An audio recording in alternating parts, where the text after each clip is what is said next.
好，首先今日好多謝大家嚟到呢個講座啦，好榮幸有機會主持呢個講座。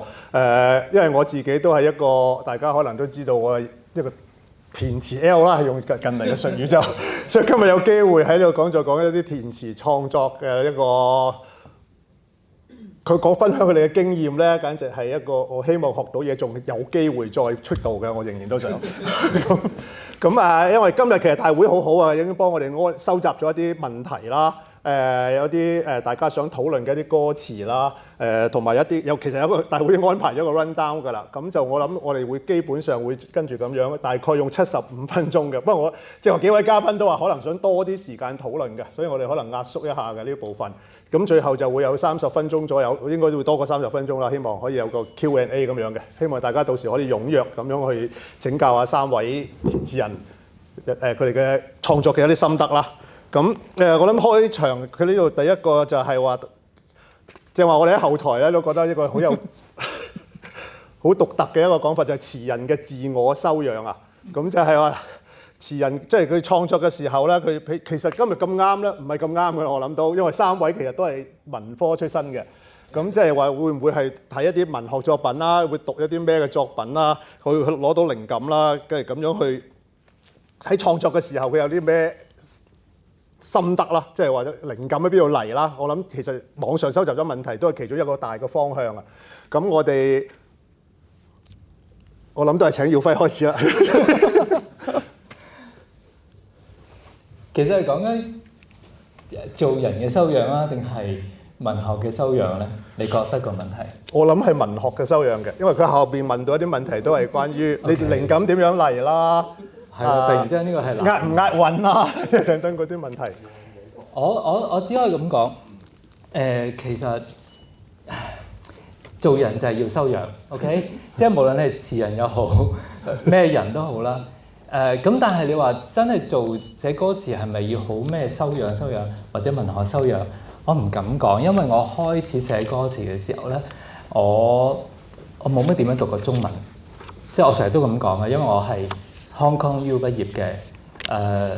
我哋嗰陣時候係叫做 English Studies and Comparative Literature。咁我嘅中文修養係好低，而喺我哋嗰陣時候嘅殖民政府之下咧，有少少睇唔起中文嘅，咁覺得唔使咯，翻書仔啊咁樣，咁所以但係我就係咁樣開始寫歌詞。因此你問我，我只可以咁講話，基本上我鼓勵大家繼續去睇好多書，去喺各方面有修養。但係呢樣嘢係咪必要去作為開始咧？我又覺得唔使咁樣限住自己咯。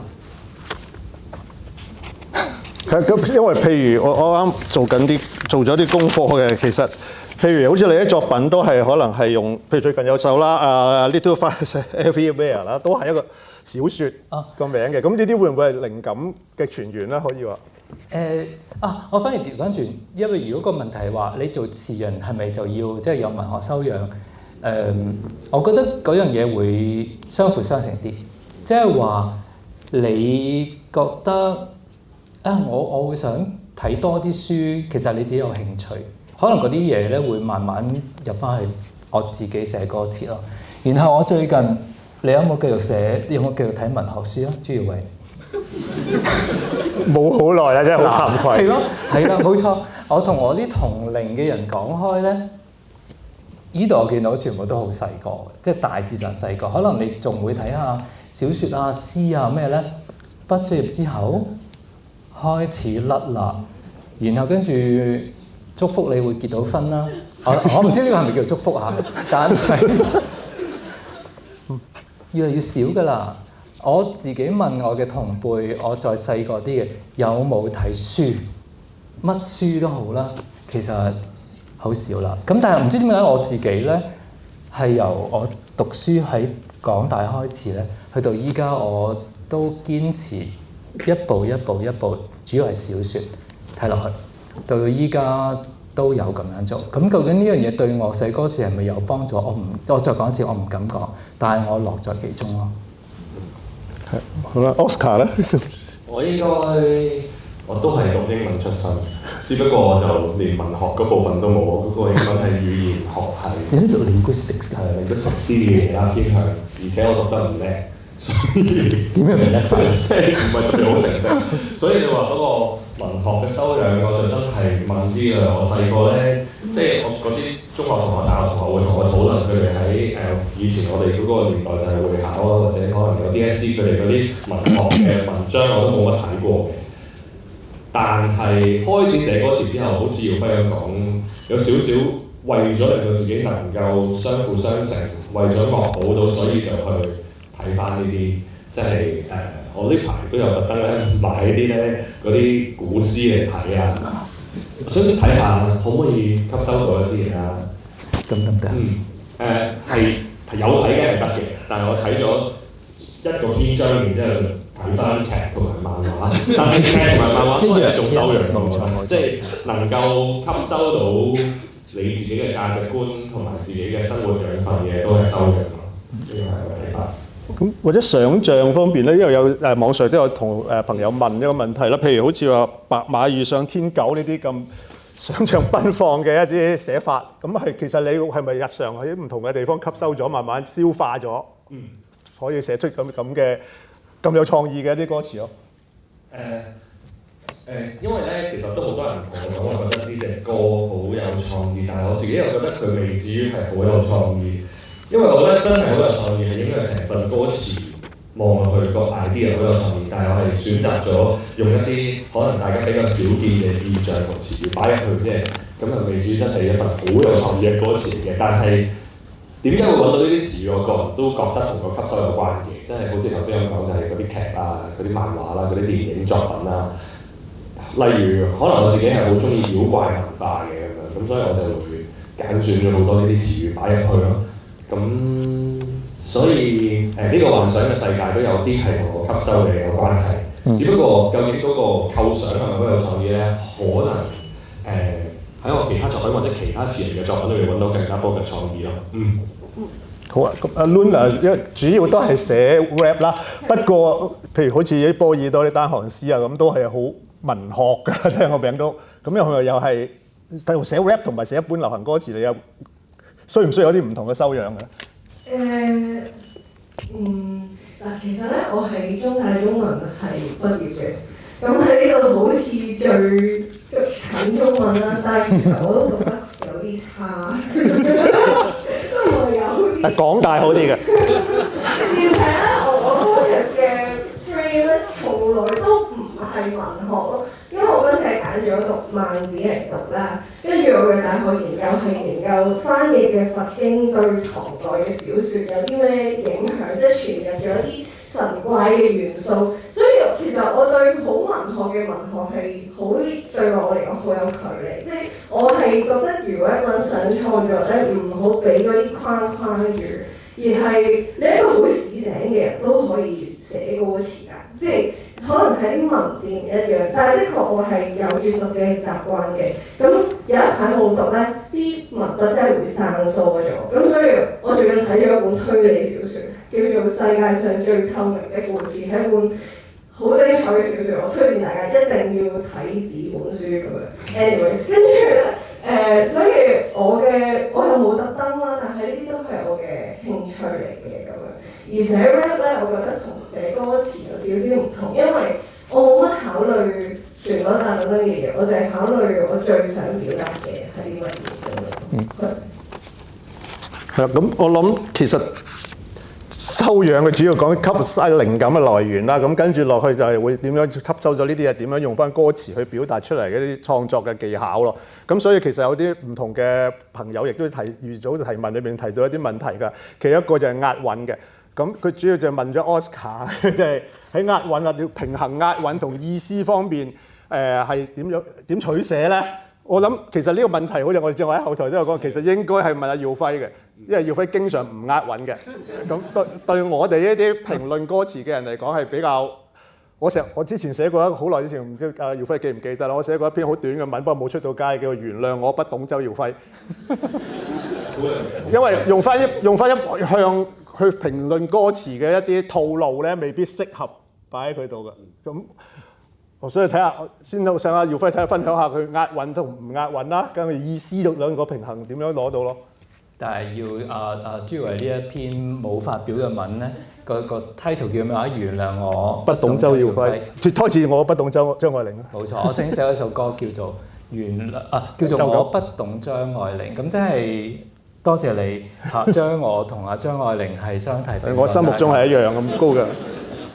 但係我為到呢一個，因為我見到大會係好周詳，做咗好多功夫俾我哋預備啊咁啦，咁亦都收集咗你哋一啲，當中係有提到押韻嘅。每一次都會咁問我，做咩你唔押韻嘅咧？咁我覺得最重要就係我希望俾大家唔中意押韻嘅人有一個出路咯。嗱，周耀輝都唔押㗎啦。我想講其實唔應該有成規喺創作之中。另一個我想講咧就係有好多種押韻嘅方法，應該話有好多種將聲音變得有韻律、悅耳、動聽，因此會帶嚟多種嘅煽動嘅可能，唔一定係嗰個所謂韻腳啦。然後最尾我做咗少少功課咧，就係我間中會聽一隻歌嘅叫做《邁步向前》，林子祥嘅作品啦，但係寫歌詞嘅係潘源良。有兩句咧，我成日都會記得，亦都會成日跟住唱嘅咧，就係你會識嘅係咪？朱耀輝英倫琵琶主題曲。係啊，冇錯，你講啊，唔好覺得我。繼續跑。你識唱歌你有拼勁繼續追。調翻轉嘅，其實不過係好似係，但係唔緊要咯，就我有拼勁繼續跑，我有意志繼續追，佢冇押韻。嚴格嚟講，跑追，但係佢成樣嘢係好工整啦，係可以話。咁點解要押韻咧？我諗我可以俾嘅答案就係咁啦。咁跟住就係會押韻嘅人。我係會押韻嘅，但係都會有轉韻同埋喺某啲句子嚟之。同埋我都會押韻㗎，我要補充一句。其實你都有7至80%。係啊，越嚟越好㗎啦，呢一方面做得。因為我覺得喺耀輝嘅歌詞裏面係其實特別可以抽出嚟講，係可能有幾份係完全唔押韻嘅咯，都唔係超級多啫。有咩？邊有一隻啊？記得。哦，係咩？係。唔覺意冇押韻。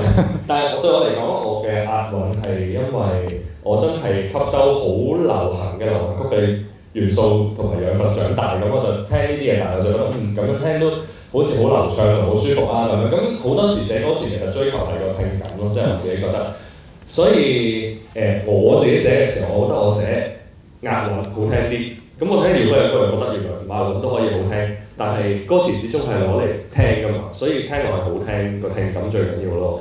同埋有時我覺得寫歌詞係集體創作嚟嘅，即係 even 我自己想寫啲唔押韻嘅嘢，最後可能去到監製歌手度，佢哋覺得押韻好唱啲喎，咁有時都需要妥協，因為佢唔係自己一個人嘅事咯。係啦。但係我覺得網上嘅朋友都想請教你嘅就係話，有時個意思你想表達嘅，但係同個韻又做唔到嘅，咁你又點攞到個平衡咧？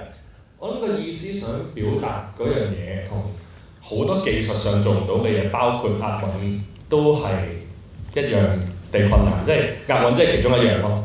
因為意思想表達嘅，你可以揾唔到有嗰個音嘅詞語，你可以唔押韻，你可以用唔到你想用嘅嗰個四字詞，即係有好多技術上做唔到嘅嘢，同嗰個意思係可以有衝突嘅。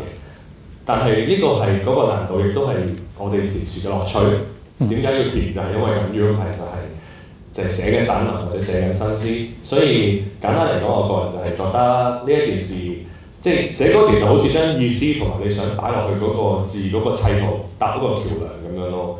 咁如果你成功搭到就會好有樂趣。咁所以如果諗唔到嘅就去轉換你想表達嗰個方法咯。即係雖然你好想用嗰個詞語，但係押唔到韻，咁啊唯有諗一啲同義詞，或者原來有個比喻係擺得落去嘅，或者原來有睇啲意象可以轉換過去嘅。即係原來我哋嘅粒原來。哭泣可以同落雨，你有所聯想嘅最基本係咁，可能就係揾呢一啲咁樣嘅意象去取代。我係咁樣諗咯。我諗，但係 Luna 咧，如果 rap 咧，係咪會更加需要押韻咧？因為係個節奏，可能要文字或者歌詞去帶動個節奏啊，甚至有時。我覺得係嘅，我覺得 rap 係係好靠個押韻去帶住嗰個所謂嘅 flow 啊。flow 呢樣嘢咧有啲唔同於廣東話嘅填詞啦，即係其實佢係一個好音樂性嘅討論嚟嘅，但係又好難解釋。即係咧我唔知大家有冇記憶，以前 Tommy 都喺生活度 brother。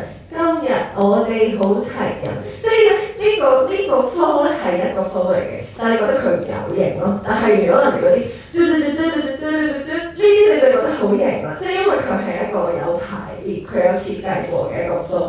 咁呢啲 flow 係好靠嗰啲押韻嘅字去帶住佢哋咯。咁所以好多時幾乎都需要押韻嘅，即係都好少話一首 rap 唔押韻咯。但係冇嘢係唔可以嘅，其實。我都可以試下。同埋我自己即係如果翻去寫歌詞，因為有多咗旋律嗰個限制，我哋寫粵語歌詞多數都係有歌先啦，有旋律先，然後我哋再寫歌詞啦。咁所以多咗嗰個音樂嘅限制。因此我慢慢練習咧，其實我一路寫對我嚟講，即係不斷咁嘅練習，就多咗啲技術上邊嘅體悟咯。就係、例如你聽到有啲句子係重要啲嘅，係扣住人多啲嘅，或者喺你首歌佢嗰個旋律性上面有起承轉合嘅作用嘅，嗰啲句子最尾嗰個字，你填到啲咩字落去？然後我係咪可以用同一個韻腳去駕馭到嗰啲特別重要嘅句子？咁如果我喺開手寫嗰隻歌，或者我諗到個想寫乜啦，但係嗰啲字冚唔冚到落去？如果我開始已經發覺，咦唔夠字喎，我諗唔到，咁可能你要放棄寫呢一個題目，或者轉移。放翻落去，咦？我有啲字冚到落去係啱數啲，係得意，我就不如發展呢一個嘅意象或者呢一個嘅題目咯。咁呢個係我學到嘅一啲技巧上邊，我哋可以轉彎嘅嘢。同埋你係咪都係咁？我都係咁，即係如果我覺得唔夠字就直接放棄，換過個韻味或者換過個主題。同埋另一樣我想補充係有時候嗰個轉韻咧係非常我寫嗰隻歌，我覺得嗰個人唱出嚟嗰個語氣嘅，即係表達緊嗰個意思嘅語氣係點。即係譬如原來隻歌咧可能係講由我一路隱瞞嘅一個秘密去到我將個秘密爆發出嚟，可能前段嘅韻尾就係啲竊竊私語呢嘅韻尾，即係呢啲韻尾，即係個詩字啊、士字啊、書字啊，即係收啲嘅。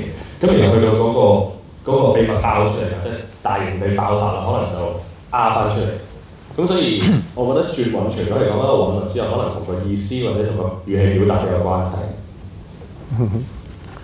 咁 Luna 有冇補充？我都我寫廣東歌詞咧，我都好中意押韻。我咧尤其好中意一韻到底咯，呢個係我自己都想挑戰自己唔好咁樣做，因為好習慣，可能真係聽好似 Oscar 咁講咯，即係以前聽廣東歌都好多都好一韻到底咧，我就好不自覺地跟住咗呢一個走向，而呢個因為我自己嘅審美，我覺得咁樣係好舒服嘅聽落，所以就有陣時就會不知不覺好多時都一韻到底咁滯。其實跟住落都有一個相關嘅問題嘅，我諗就係詩意咯，即係話因為流行歌詞啦嚇，咁係啦，即係要寫到好有仙氣，好似阿姚輝嗰啲咁樣嘅詩意，咁又係同個曲式啊各樣點配合啦。因為可能個詩意會唔會緊要過個韻啦，或者甚至個順口啦所謂。咁因為我記得好耐之前唔知有冇改到啊？阿耀輝啱啱喺浸會開一個歌填詞班嘅時候，佢就有個創作嘅係咪叫口訣咧？係嘛？定係情景意態？咁即係話情景意態四樣嘢係可能佢係好重要嘅。咁咧係啦，呢個情景意態同個音樂之間嘅配合啦。咁呢個你有啲咩你嘅見解咯？有時係咪話個態即係要靚啦，有仙氣，可能已經緊要過。唔係，我對我嚟講個態係態度。對我嚟講，隻歌最尾嗰個靈魂就係你其實採取緊乜嘢態度去面對呢個世界，面對自己。無論寫得幾好，對我嚟講嚇，無論寫得幾好，技術上邊你呢個態度唔清楚，或者對我嚟講唔係我信奉嘅嗰個態度，我都唔會覺得呢一個係我自己會欣賞嘅詞作。頭先你講可能我自己唔係一個好擅長於講得好清楚，或者我唔係好中意畫公仔畫出腸嘅人。咁呢個慢慢成為咗我自己嘅一種美學。等於我自己讀書喺 Hong Kong U 嘅時候咧，我係開始啟蒙睇好多法國新浪潮。其實成場都喺度瞓覺，唔知講乜嘅。但係唔知講乜咧，你好似受到吸引咁，唔知有少少入咗自己度。我覺得到我寫出嚟嘅時候，我唔係好想支配你點樣去明白隻歌或者我所寫嘅字，我會帶住你咯。我希望用我啲字去帶你去一個旅程之中。咁但係你最終由個花園遊咗去邊度？你中間會唔會摘到你自己中意嘅花或者草，或者唔知乜？你中間可能坐低就瞓覺、夜餐咩都好啦。咁呢個我希望俾到我嘅聽我歌詞嘅人多咗呢一種嘅選擇自由。但係對我嚟講嘅好處或者我嘅運氣就係我開始嘅時候係幫達明一派寫歌詞，咁佢哋係俾好多呢啲嘅自由寬廣我去寫我嘅歌詞。咁慢慢就大家覺得耀輝係會寫啲嘢咧，好聽就係叫詩意啦，唔好聽就係唔係好知佢寫乜嘅。咁大家都預咗㗎啦已經，因為我估即係兩位同事都會感覺到就係你隻歌如果俾到你有啲某一種好犀利嘅旋律性，你未必會寫到所謂詩意嘅歌詞啦。咁但係佢哋就知道耀輝係會寫呢啲嘅，咁我會多收到呢一類嘅歌俾我咯。咁我自不然又會做咗一個咁樣嘅循環出嚟。咁我諗都類似嘅，所以因為我見到講詩意 Oscar 就指住阿耀輝啦。咁但係Oscar 好多歌都好有詩意嘅。咁我有一個想問嘅，因為我自己譬如對顏色啦，即係用色彩嘅運用都可以好有詩意啦。譬如黑或者黑色嘅啦，黑之呼吸啦，近嚟啲嘅心裏上有象牙白啦，咁都係呢都係用色彩去帶動嘅。咁係咪有另外一啲可能性咯？即係可能因為大家可能都好多中意創作歌詞嘅朋友喺度。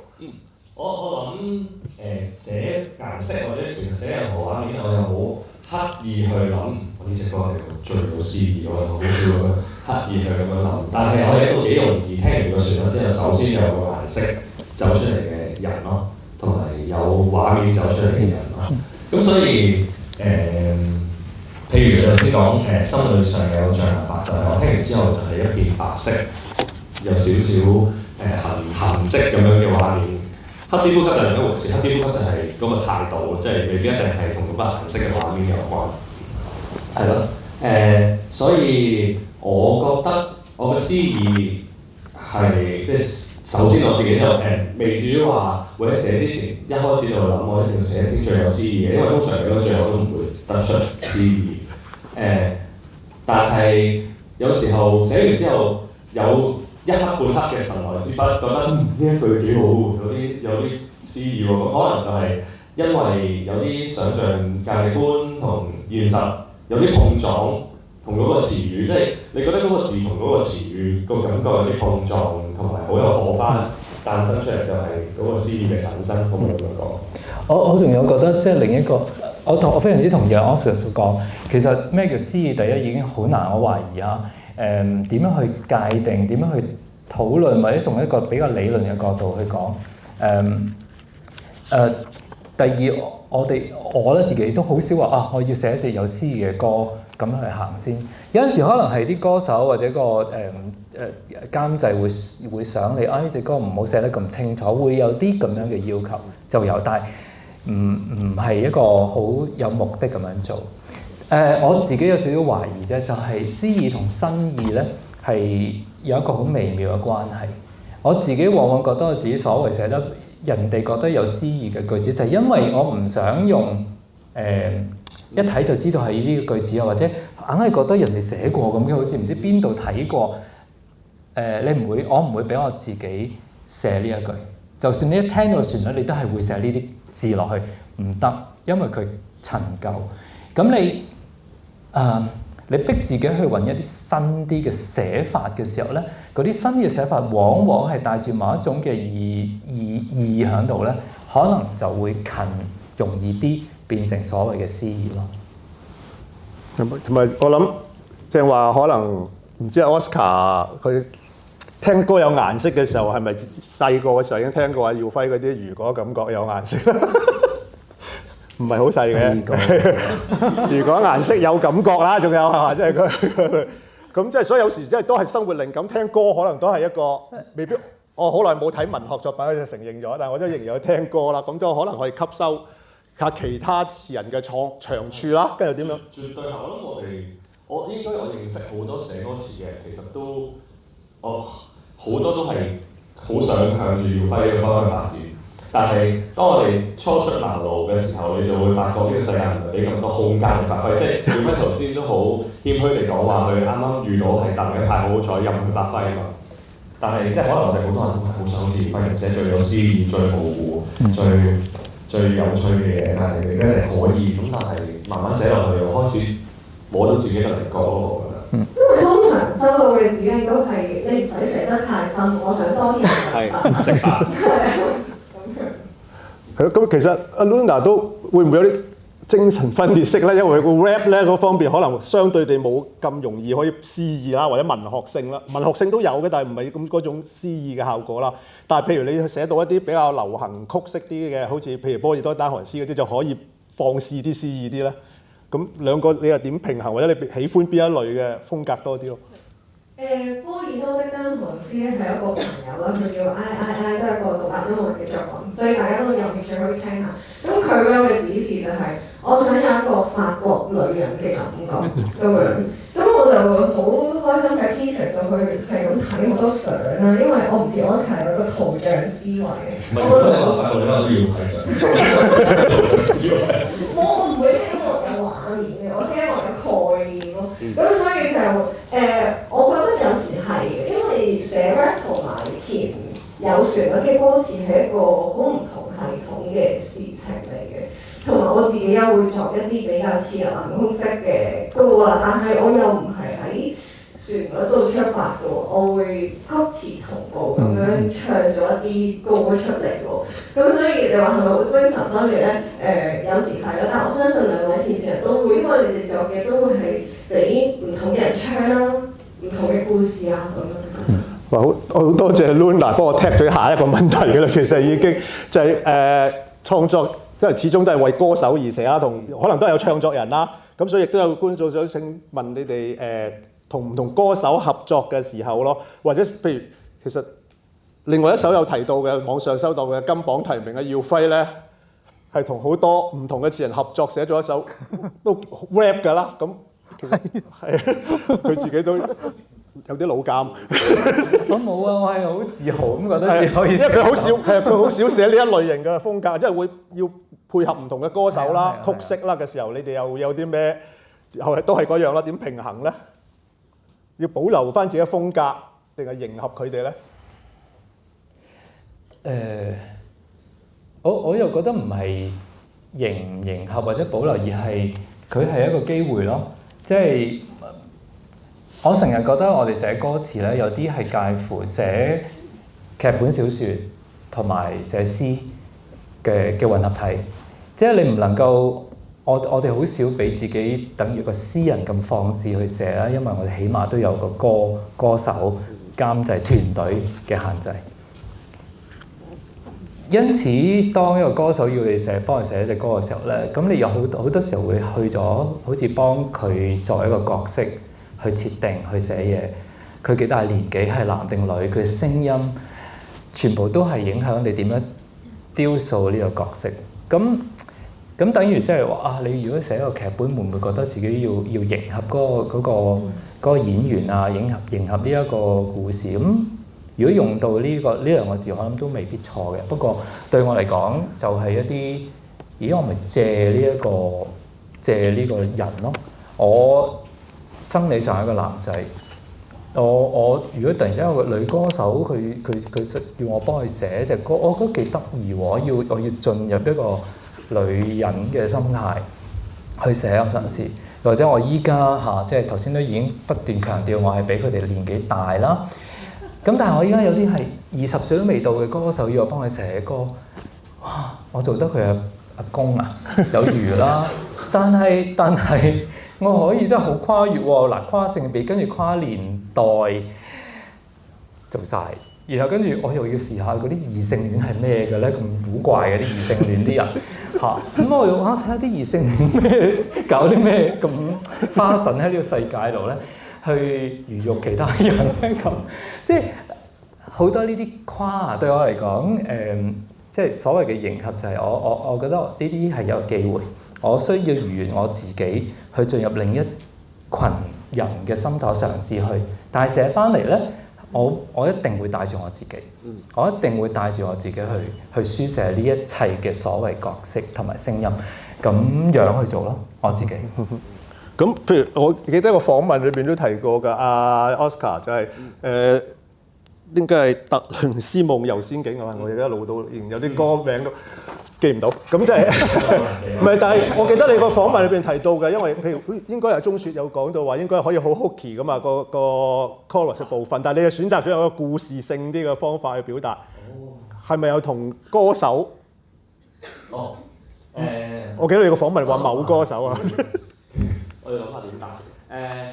頭先譬如講緊迎合嗰樣嘢咧，我自己覺得，我覺得寫歌詞嘅人咧，好重要係個 empathy，即係你好有同理心，同埋好會聽人嘅故仔。因為其實你係聽咁多嘢，最後你將佢過濾成咁少嘢喺個歌詞度出翻嚟。咁所以譬如特倫斯夢遊仙境啦，你講就係可能我對於呢一位歌手嘅了解，同埋同佢嘅相處之間攞到佢嗰個人嘅氛圍係點，從而寫出嚟嘅。即係比起同佢，因為呢隻歌尤其呢隻歌其實唔算係好有所謂嘅 message， 但係嗰隻歌冇 message，唔代表佢冇 substance， 即係佢都可以有佢嘅內涵喺度，即係佢唔係一定要有個信息嘅。咁所以當我寫嘅時候，呢隻歌就係攞咗佢帶俾我嘅氣氛啦，同埋同佢相處之間嘅氣氛啦，寫咗呢隻歌啦。咁至於你頭先你講到嗰個 chorus， 譬如嗰個 hook line 需唔需要即係重複性好強，或者好流暢咁樣？寫嘅時候嗰個平衡就係在於你同嗰個歌手嘅溝通究竟點選取啦，即係佢如果係一間唱片公司，可能好商業嘅，可能佢真係會好想隻歌係咁重複同一個 hook line。咁但係其實譬如特倫斯夢遊仙境呢一隻歌本身天生走出嚟，佢都唔係一個好商業化嘅面向音樂，即係隻歌聽落去嘅感覺，大家都聽過。咁所以我哋諗嘅時候就喺度諗，都可以寫得再繽紛啲、有趣啲，唔需要係咁重複咁悶咯。咁之後當呢隻歌而家再變成國語版，就變咗胡說八道新城氣嘅時候，大家又聽慣咗個旋律度，聽慣咗個旋律，又想佢同以前有啲唔同，反而我就寫得好重複，令到件事好似再有趣味啲咯，就係咁樣。咁如果我諗 Luna 作為創作歌手、唱作人啦，可以話係，咁會唔會又比較限制少啲咧？唔需要迎合或者配合個歌手，係可以完全自主咧？我做自己嘅創作嘅時候，的確係我想自己想點就點。而家再加上我唔係我唔係太多商業考慮啦，就係考慮自己嘅真實性咯。即係嗰下我最想講嘅係乜嘢啊咁樣。但係喺呢方面咧，我的確都係學習緊嘅，因為我都比較多寫嘅係自己寫嘅嘢啦。咁就上年就有機會幫一隊樂隊啦，兩個女歌手、3個女歌手去創作佢哋嘅歌詞。咁喺嗰個溝通我都學習緊嘅，因為可能其中一個女歌手覺得我同佢嗰個交流裏邊咧，因為我會 mark 低佢講嘅嘢，佢話好似同口講。係啊，即係譬如頭先阿朱偉提金榜題名啦，即係Juno 嘅 project 咧，係再極端啲啦。我唔知可唔可以咁講，因為嗰個已經超越咗麥浚龍本身嘅，因為佢再設定好多角色啊。The Album 又跟住呢個金榜題名，佢已經有成個古仔喺度。咁簡單嚟講，黑幫嘅故事啦。然後我頭先講嘅對我嚟講嘅興奮咧，就係突然之間我要同一班嗰啲 rapper 喎，全部都係佬嚟噶嘛，即係一班佬喎。我邊一忽似一個佬啊？但係咁其實麥浚龍都唔係好老，但係佢要做大佬喺嗰個古仔之中。好啦，咁我就要行入去同呢一班哇呢啲即係黑幫兄弟啊 rapper 啦，其實係佢哋唔係黑幫兄弟啊 ，sorry， 我一定要講清楚嚇。喺呢一件事冇錯，喺呢個場景上邊，同埋佢哋嘅詞彙，佢哋行出嚟嗰種嘅雄性啦、男人啊，即係嗰啲咁樣嘅氛圍啊。咁我覺得幾得意喎，即係要行入去喎，要打擂台喎，然後跟住我可以寫，因為呢個咁樣我寫霸就啊、拜天地啊，然後跟住寫啲即龍咩寫唔記得咗先，龍咩想做王，鳳怕做寇，咁樣啊借呢個龍同埋鳳嗰入邊嘅角色係叫做阿鳳嘅，係一個男人咁我覺得好得意啊！即係我諗有啲似你嘅，突然之間唔再係你自己去寫人哋。對於創作人嚟講，其實係一個好有趣啊！嚇，即係你唔會淨係得自己。我要試下去第二個，或者我要用盡我嘅同理心又好，用盡我自己嘅體驗，然後可能我甚至乎要再做 research， 周圍望下啲。我唔會真係知道嗰啲係黑幫大佬嘅，但係周圍望下，咁你點樣可以入到佢個角色入邊？我覺得係好有滿足。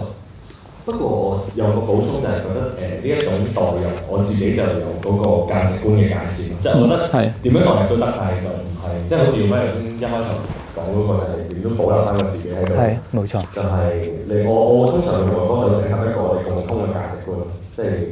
有時可能我收到一啲 briefing，可能隻歌講嘅其實我唔完全唔認同嘅，咁我有另一個睇法，咁究竟點樣最後可以喺落口供嘅過程之中傾得埋一個共識咧？咁如果唔得嘅，可能真係未必適合我填，我會咁樣諗。但係即係唔關個角色或者唔關嗰個身份事，而係嗰個價值嘅問題。可唔可以講係咩啊？我可以有一個歌手想寫一個題材關於，我覺得自殺都冇問題，佢想咁寫嘅，即係佢話我覺得如果大家想放棄就可以去死啦咁，我就覺得唔係喎，我覺得你可以有呢個選擇權，但係唔代表你可以用一隻音樂作品去鼓勵人咁樣做。你有個社會責任㗎。我覺得咁，所以我哋就要有一個共識，究竟最後會寫啲乜嘢咧？係其實啱啱啊耀輝都提到佢係比較特別嘅，對我嚟講佢係好多唔同嘅填詞人合寫嘅歌詞嘅，佢好難得我唔應該咁講啊，紆尊降貴。咁即係或者帶住啲新人出身啦，學生啦，譬如黃樂怡啦，仲有邊個林雪平啦，咁何建宗啦，即係都有合作過。咁同學生係一種合作啦，同另外一啲歌手可能譬如好似張曼莎啦，張曼莎係張曼芝，張曼芝唔好意思啊，真係錄個音添死，咁即係孖生咁啊，又係你仲講？係啊。咁就係係啦，咁即係會都係需要合作嘅時候係會係啦。你一方面要保留自己一啲風格，但係又要配合。今次唔係歌手嘅風格啦，係其他詞人嘅風格啦。咁呢方面又係點樣磨合咯？好唔同嘅，即係如果你話一般我哋合寫嘅，我唔係好知依家嗰個情況，可能Oscar Luna 有冇試過合寫啊？合寫一首歌詞，冇 OK， 我試過。嚇，咁陣間你可以講下你，譬如我細個啲嘅時候，通常合寫就係可能個 demo 詞啦，或者係另一啲新啲嘅人寫咗，咁可能唱片公司覺得啊，可唔可以令到佢通常係 commercial 啲啦、穩陣啲啦、唱得好啲啦，咁咪俾一個經驗豐富啲嘅詞人，即係我去改。咁就出咗嚟之後就好似叫做合寫，但係其實冇乜真係合作嘅過程，有啲似改。另外咧，我最深刻印象嘅一次真係合寫，有唔同嘅經驗，就係同阿盧海彤。咁我覺得嗰個就真係合寫啦，就係、我哋坐低，然後大家講好寫乜，就真係喺同一個，我仲記得係去咗我屋企嘅，咁就一齊用咗成日嘅時間，我哋定好韻腳 ，OK， 定好咗韻腳，個 verse 點樣寫，大概係點樣寫，個 chorus 係點樣發展咁樣咯，咁然後跟住就分開1個鐘咁樣咯，咁好就坐翻埋一齊，然後再咁樣鬥出嚟咯，係咪幾好玩啊？幾好玩啊！仲要咧我哋好高級咁樣嘅，買定酒又有法包，係嗰個法國女人係 OK 嘅，係啊，即係係啊，一定要好高級㗎。咁同埋其實嗰個過程我都知嚇，因為對阿妹嚟講，佢唔係寫咗好耐啦，咁然後跟住要一齊咁樣寫，有一定嘅壓力。但係係咯，所以要有啲咁樣嘅法國情調去沖淡下嗰個壓力，好似食餐飯啫，或者另一個好極端嘅例子咧，就係同阿林夕一齊寫絕，都係麥浚龍嘅作品之一啦。咁傑啊，絕我想傑，多謝你。傑咁就係個精子同埋卵子嘅對話啦。去到最尾就係即係預咗去阿林夕一路寫和尚劊子手嗰條線啦，男性嘅線啦，我就寫妓女同埋師姑嗰條線，去到最尾係啊好癲嚇！嗰個 project 係好癲嘅，好好玩。咁但係最癲咧就係最尾一齊寫歌詞嘅時候咧係點咧？就係我寫一句佢寫一句，我寫一句佢寫一句。哇！好大壓力咯，你明唔明啊？即係。點啊林夕喎嗰個係，我想問啲咁多字最勁係睇得出啊，睇得出邊個寫邊個啊嘛，係啦，態，我覺得呢個真係態度咯。佢就咩啊四野無人，跟住要點啊？唔係佢話 sorry， 佢話要六根清淨，係啦。咁我就寫一句就係回四野無人，更需要解禁。咁都睇得出大家嘅生活態度咯。咁冇分好壞啊！嗱，總之係唔同啫。咁我仲記得嗰陣時候，好少，大家其實佢都阿直都講冇試過咁樣嘅，其實好少係咁樣。咁咪一個咁樣。我仲 keep 住佢喺唔知 WhatsApp 定 WeChat 有一句就話：你知唔知我都好大壓力㗎？哇，林夕啊 ，OK。咁我已經 screenshot 咗一個咧，當自己有少少唔係好有信心嘅時候咧，就喂。人哋都咁講啊，嗱，即係證明我都有啲料咁樣。咁呢個係一個好極端嘅例子。咁去翻即係近期啲同阿黃樂兒啊，或者林雪，呢啲係我學生。咁就去翻到有少少似寫 demo 詞嗰種模式。不過係我有同呢個人溝通。咁啊，最先我同黃樂兒合寫就係佢寫咗第一個，跟住我彈翻轉頭，跟住話呢啲唔得咯，好老土啊咁樣。咁跟住學生話。咁即係我冇理由如果同 Oscar 冇理由咁，anyway 咁樣咯，咁然後慢慢就成型。咁有啲我會落手啦，就話如果我寫我會咁改，咁樣去做就變咗所謂嘅合寫咯。好多種唔同嘅形式。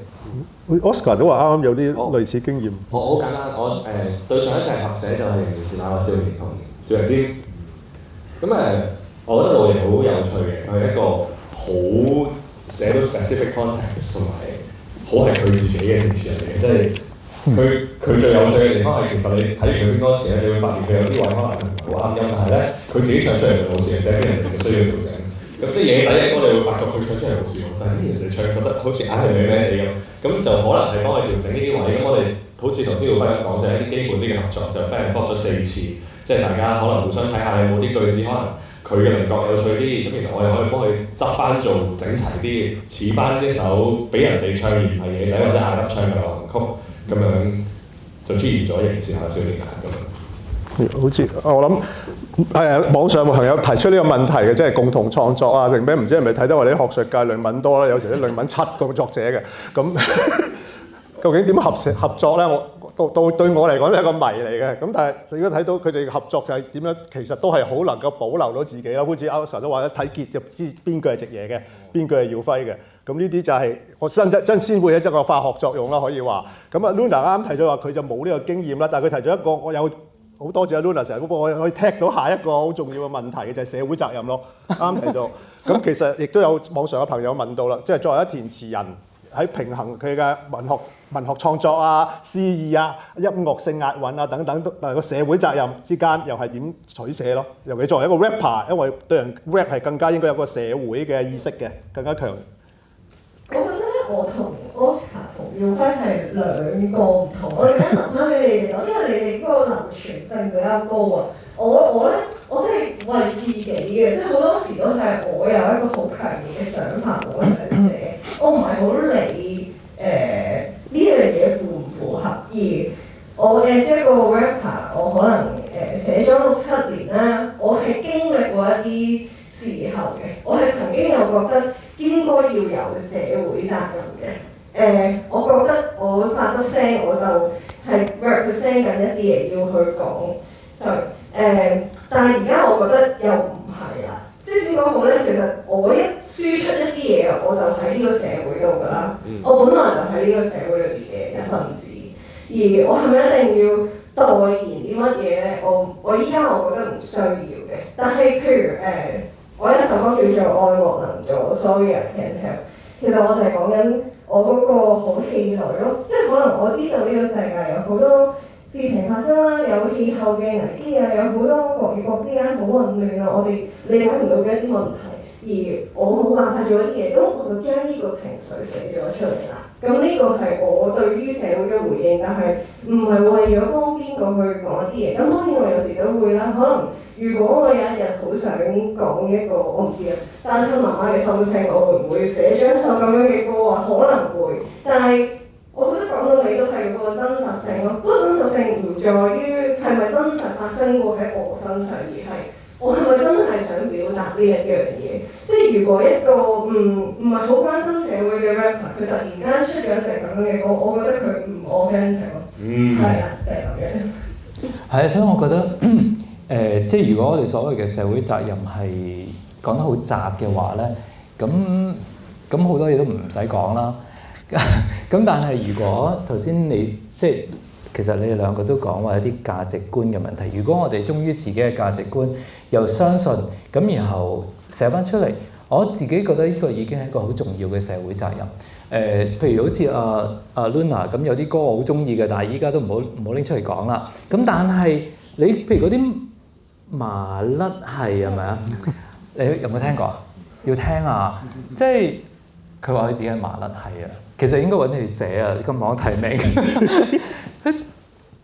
你自己講啦，麻甩係係咩嚟？麻甩係咧係一個反串咯。我其實有啲羞恥嘅，我而家再講翻呢首歌。唔使羞恥啊，係自豪啊，我覺得。因為過度咗，唔係嗰陣時其實係因為有個 media 咧，佢要主打麻甩，佢 invite 咗好多女明星去 showcase 自己有幾麻甩，但係啲女明星全部都好公主，唔係佢哋唔需要乜嘢 I love all of them，但係我覺得唔使咯，咁所以我就寫咗首歌啊，係啊，我麻甩嘅呢啲嘢對我嚟講，sorry 你講。就出現咗隻咁嘅。係咯，但係即係對我自己嚟講，我對於性別嘅議題啊，喺呢一方面嘅不公，我係好緊張，同埋我自己一路以嚟都唔可以身受其苦啦，當下。咁因此亦都好多我自己依家見住嘅學生，就算有啲唔同咗世界，但係依然好揸得緊。最近 Trump 都咁講啦，係嘛？世界只係得2個性別嘅啫，好得人驚。OK，但係對我嚟講，我自己就不斷希望話俾大家知，其實有好多種可能。我生而為男人，我唔覺得一定要跟翻某一套嘅方法去做一個所謂嘅男人。咁阿 Luna 其實就係話俾我知，喂，做女人可以咁嘅喎，可以好麻甩嘅喎。佢有一首歌關於唔中意錢啊。又好好㗎，就係咯，即係我推翻咗，我之後佢就中意咗錢啦，係啦，咁冇錯，咁我哋不斷都會咁講啦，即係譬如以前我會覺得哇唔好咁緊張愛情啊咁，但係依家有陣時我會發覺，咦其實愛情係一種救贖，係一種幫我哋超越自己。但係翻返去嗰所謂嘅社會責任就係你自己相信嗰啲價值，然後你要我諗我哋嘅好彩啦，有呢一種嘅崗位俾我哋做啦，或者亦都我哋夠膽講話有呢種能力去做我哋份工啦。咁拋出嚟俾大家，喂影響緊你哋嘅喎，盡我哋嘅能力。我望住嗰邊嗰班中學生咧，好得人驚啊！社會責任我真係唔知點樣對住你哋。但係我要你聽我啲歌 ，OK？ 我希望你聽我哋啲歌，聽下 Luna 即係然後 Oscar 或者我會少少播咗啲種子落你度，對我嚟講，或者你就係某一日嘅唔知咩嘅人咁，或者你做你爸爸唔知會唔會做啦？總之呢啲咁嘅嘢對我嚟講，呢啲種子拋出嚟就係我嘅責任咯。係，因為其實網上有收集咗話想討論嘅其中一首歌詞咧，就係我第一次見耀輝嘅時候已經有問過佢個忘記他是他咯。咁佢當日已經講話呢首歌俾人談論嘅可能多阿 Pan 嘅喺度。咁其實又係啦，可以話對性別呢個議題嘅執着都係佢覺得應該係佢嘅一個社會責任啦。所以佢今時今日都仍然繼續呢一類嘅作品咯。咁譬如好似 Oscar 都有另外一啲，譬如環保嘅議題啦，係嘛？即係北極熊。係啦，即係嗰啲，因為社會責任可以係一個我諗係比較廣泛嘅。係點解你會有嗰個諗法咧？因為我諗我寫嘅時候咧，寫之前咧，其實同詩意一樣，即係唔會特別諗我啲情歌係要負標個社會責任，或者係要達嗰種詩意。我覺得應該唔會咁諗。但係好認同兩位講嘅就係、其實。因為社會責任都係人定義嘅啫嘛，即係你個社會責任究竟點樣先算責任？就可能有人完全朝住耀輝相反嘅價值觀行使，但係佢都一樣覺得自己負緊社會責任。即係佢嘅社會責任就係話俾你知嘅世界不兩種性別，就係佢嘅社會責任。咁所以我又覺得好難去咁樣定義，只係你相信乜嘢？因為你相信嗰樣嘢，冇人會天生覺得自己我就係一個奸角落去嚟教壞人嘅，冇人咁噶嘛。大家都係覺得做咗創作都係想令到大家信服一個你覺得善良嘅價值觀嘅啫，咁所以我覺得真係表達自己想講嘅事，就已經係對自己同埋對聽嘅人負責任，嗰個責任係咁樣重要啲。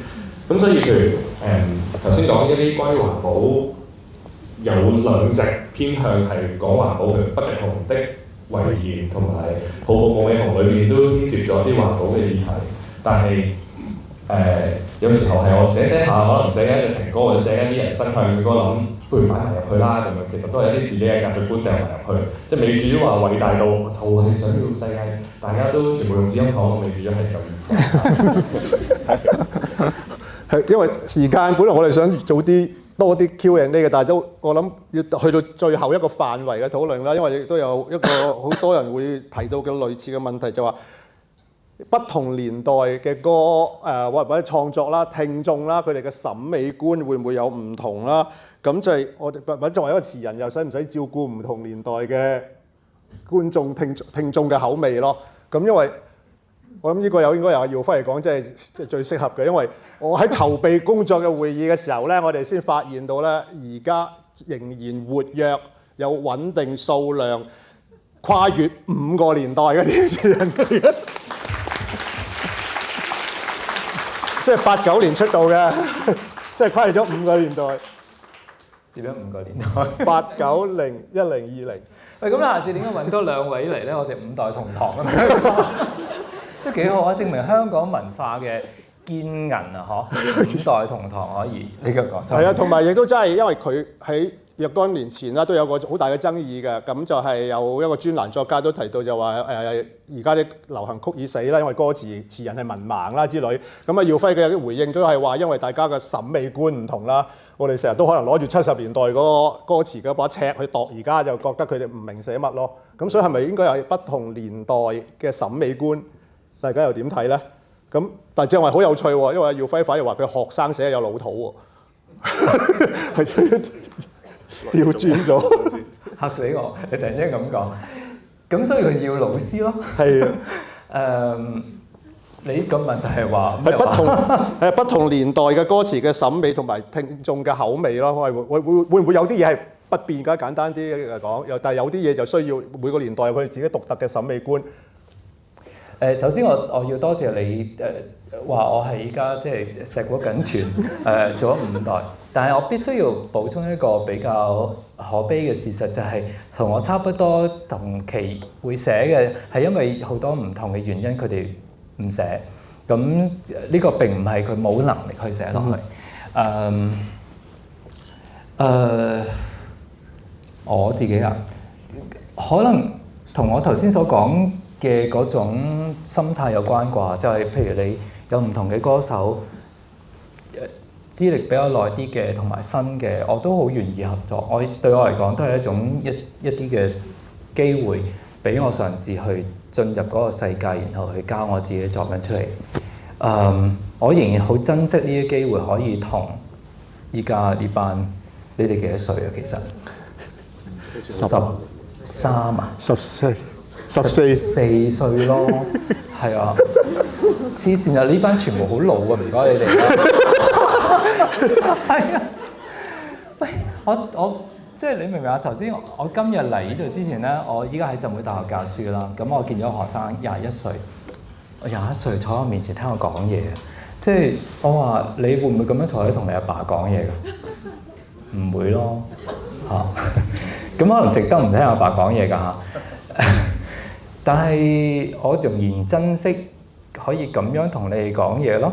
我唔知你聽咗幾多啊，但係可能有1句2句，我珍惜我用流行曲，呢個仍然喺我哋呢個社會入邊咧比較入屋，比較多年輕人會聽，會用嘅一種文化。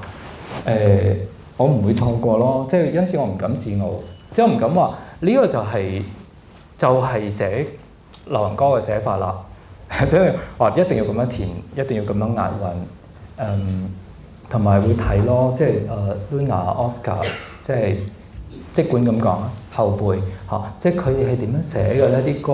譬如 Oscar 啲歌名咧，我心諗哇，點解會改到咁樣啲歌名出嚟嘅咧？嚇，即係讚歎啊！你唔覺得我講嘅係讚歎？我依家自己都話讚歎。我今年目標就改好啲嘅歌嘅。唔係啊，覺得好好啊！點解你覺得唔好啊？因為有不同嘅人同我講話，覺得唔好，低頭反思中。OK， 咁我哋呢個前輩話俾你聽，做得好好。咁我覺得好好啊！我覺得哇，即係啲歌名可以咁樣玩法咁學咯，即係吸收咯。你冇得唔吸收。從來可能呢個一路以嚟同翻頭先嗰個性別都係有關嘅，就係我由細到大啲長輩就話俾你知嗱，你應該咁樣去做男仔，你應該咁樣做人。我由 day one 已經覺得你唔好同我講嘢啦，我自己去揾。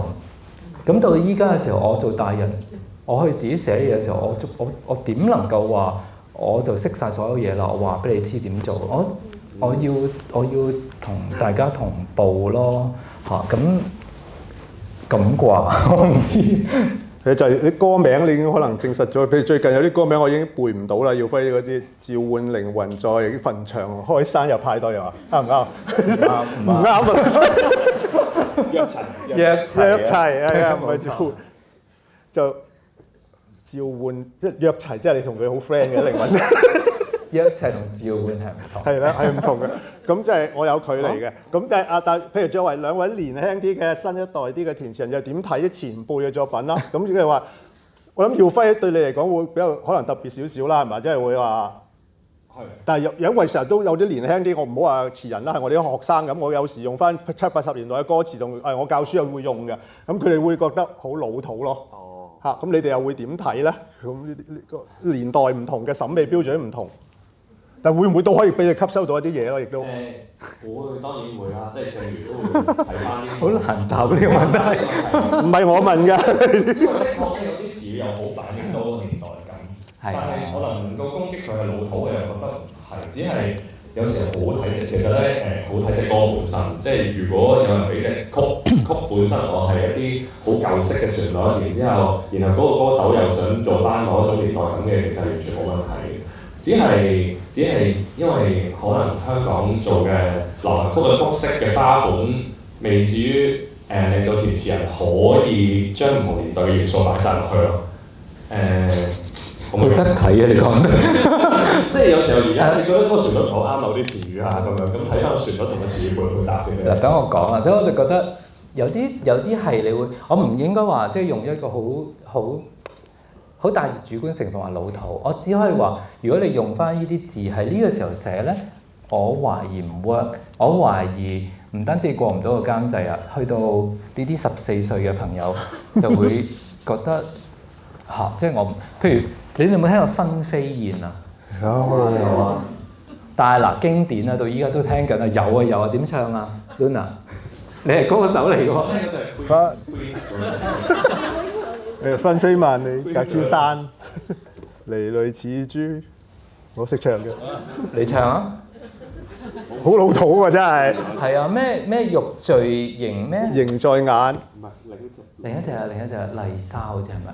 係啦分好古典嘅其實嚇，即係用。其實係好中國風嘅。係啦，所以我唔可以話佢我唔可以話係老土啊，即係或者如果你應該講就老土係嘅意思係佢係某一個時，英文可能好啲啊 dated， 佢係屬於某一個年代，已經可能喺個年代係一個非常之好嘅表達，係一種非常大家會有感觸嘅美學。只不過去到唔知點解我哋呢個時候唔得啦咁樣。咁咯，咁但係譬如呢啲呢一類咁嘅字咧，你會睇到嘅。咁當然我上堂嘅時候，我就會同啲同學講話唔得喎，你仲係用呢啲字啊，成日都講發夢啊，即係唔係發夢唔得啊？即係，但係你唔好又係講啲即係講嚟講去都係嗰啲意象咯。同我頭先機會呢個你頭先講個詩意同新意。係啊，你要揾啲新嘅方法寫發夢都好難，即係呢啲係嘛？即係會突然間有啲夢遊啊有唔同嘅寫法咯，咁但係你話係咪完全唔係咧？我今次教歌詞班，我第一堂，大家有冇聽過另一隻舊歌？葉德嫻嘅《人生究竟乜事》啊？可以翻去聽下。第一個就係人生匆匆究竟乜事，令得我仿似痴，仿似痴，日子一日一日咁過。你一天到底唔知點，好多呢啲乜事咁過，但係咧佢個旋律係黃霑嘅歌詞，佢嘅旋律好感傷嘅，但係咧佢又配咗呢啲粵語嘅口語落去咧，佢唔突兀。咁我覺得我哋用唔用到咧？可能用到嚇，咁但係即係好耐以前嘅歌嚟嘅。咁你話係咪即係以前嘅歌就頭先我講過邁步向前，一路都係我自己會成日我嚟做 reference 嘅，即係提醒自己之前潘源良早我一啲啦。佢哋寫啲歌，鄭國江係另一個例子。我覺得咧頭先跟基耀嘅講法有少少覺得嗰個所謂嘅時代感，即係嗰個詞老唔老土，唔單止認為歌詞啊，即係有啲時候根本上我哋而家呢個年代其實已經唔會講某啲詞語啊，咁你寫落去都會有啲怪怪地。可能頭先嗰個例子，我聽到佢令得我好似而家我哋唔會咁樣講，係咪？即係不過可能呢方面都能再熟悉啲，因為你寫口語。我最近有個有趣嘅發現，都未必關年代嘅事，就係其實我哋對嗰個語言嘅審美，可能真係因為我哋全部香港嘅人聽慣咯。因為我有一啲外國嘅聽眾，有啲我唔知原來即係有啲外國人，佢哋真係好中意香港文化到學晒廣東話咁啦。而佢哋去同我分享，佢哋係特別中意啲越口語越好嘅歌詞，即係佢唔需要你好有華麗嘅文字，佢就係想喺你嗰個廣東話歌詞，我想行開下或者乜嘢，我覺得好得意啊！我好 feel 到廣東話喺裏邊咁樣啦。而你講到嘅 Stephen 講到嘅年代感咧，我覺得呢個係好無可避免嘅，因為有啲字根本我哋都用唔到。我想寫浪奔浪流，我都寫唔到啊！除非你有得玩咯。係啦，即係我都冇用呢樣嘢，同埋冇辦法，但係又好有趣咯。我琴日聽陳慧嫻嘅紅茶館啦，冇啦係啦，sorry，紅茶館跟住中間喺度獨白啊！你冇女朋友咩？你唔會冇女朋友嘅，你幾好啊咁樣，跟住寫歌詞啦、寫獨白啦，我哋都唔會再即係就算你寫獨白，我相信都唔會再咁樣寫，即係嗰種好似好間接，我係唔會冇女朋友嘅 Oscar 嗰個感覺啊，已經好似已經唔同咗人。而家好唔興呢一種好八婆仔式嘅文化，因為已經直接係咪？係咯，咁我諗其實時間本來差唔多，其實我諗，因為耀輝啱講到提到話鄭國江老師啦，譬如我就即刻諗起咗，有時候可能又係嗰首曲啦、個詞啦，譬如我諗起嘅就係《今宵多珍重》。其實當年陳百強再從廣東版嘅時候，嗰首歌對我嚟講係好老土嘅，本來嚇，但係跟住鄭老師寫嘅，你用今時今日嘅老土，我冇貶義㗎，即係好古典嘅寫法啦，仇漢殘紅亂舞。益花底初到逢，寫到啲文言咁嘅，咁但係喺佢個編曲啦，加陳百強嘅演繹啦，咁我諗唔係好多個睇過嗰個演出啦，咁係型到不得了嘅。我嗰時仲多過14歲少少嘅啫，嗰陣我就都覺得好型咯。本來嘅係用而家今日成日都講話老土嘅曲、老土嘅詞，我冇貶義㗎呢個。佢如果發個化學作用之後，可以變一個好創新咯。但係因此你見到佢嘅有一種嘅佢嘅襟有陣時唔係淨係隻歌本身咯，而係個時代突然之間令到佢又可以興翻。因為後來My Little Airport 喺佢哋演出場面唱過嚇，咁喺當時當刻嘅香港有一對 My Little Airport 再唱翻今宵多珍重，無論佢嘅字係幾咁仇漢咩殘紅亂舞，係啦，唔緊要啊。嚇已經唔緊要啦，甚至乎嗰種嘅古雅係代表住某一種我哋已經失去咗嘅嘢。咁所以嗰啲究竟佢係咪老土啦？用翻嗰個字，或者佢究竟有幾襟？佢係咪歷久常新？其實都唔可以淨係睇嗰個文本咯。嚇，即係同周圍嘅嘢都好有關係。佢其實不過呢個可能同今日未必有直接關係，就係都有關係嘅，因為我有時覺得詞人寫咗一份好好嘅詞，但係同個歌手之間個歌手 carry 唔到啊！有時我自己覺得係，或者佢譬如即係講，如果嗱呢個我個人意見啫。如果而家用翻譬如今宵多珍重係陳百強唱，我覺得好有型咯。如果當時係尹光唱，我就覺得好老土咯。咁即係類似呢啲，呢個個人嘅意見啊。尹光而家好型啊，型到不得了啊！啲係 DM myself 之後，咁所以都係幾樣配合咧，應該話係嘛？跟住曲詞歌手有時係啦，即係詞人本來可能寫出嚟嘅，佢可能係寫咗好文雅，交俾我唱，咁梗係老土啦。咁即係呢一類咯。咁我諗仲有少少時間，我都想講一講啊，大家，因為其實聽落去 AI 嘛，係咪？唔係啊 ，AI 留翻一陣。我諗住呢個要嘅就係話。呢個有兩位聽眾兩位網上嘅朋友啊，都提出一個問題嘅，就係而家今時今日嘅聽眾係需唔需要教育咧？因為有時譬如話耀輝嘅詞咁深啦，咁我需唔需要寫啲？而家有啲都幾興啊，寫啲文案去解釋啲歌詞點寫。咁呢個幾有趣嘅一個現象嚟嘅，對我嚟講係有啲幾相反嘅意見嘅。有啲人就覺得你解釋梗係好啦，但係我有啲學生就話你當我文盲㗎咁。